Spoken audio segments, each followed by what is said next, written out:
कीर्तन हा शब्द कृत संशब्दने या धातूपासून बनलेला असून उत्तमोत्तम शब्दांनी हृदयाला आणि वाणीला पवित्र करणे हे कीर्तनाचे ध्येय सिद्ध होते. महर्षी वेदव्यास, देवर्षी नारद आणि भगवज्जन पूर्व शुकाचार्य या 3 महापुरुषांची लोकांचा उद्धार करण्याची प्रवृत्ती म्हणजे कीर्तन परंपरा आहे.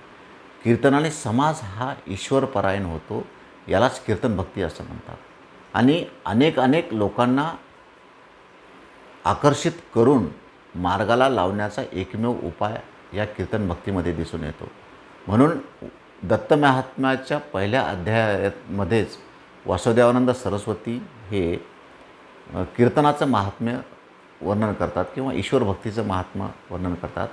करिता कीर्तन भगवंताचे उठावे सात्विक भावसाचे, तरीच साफल्य जन्माचे, अन्यथा दंभाचे ठाणे ते.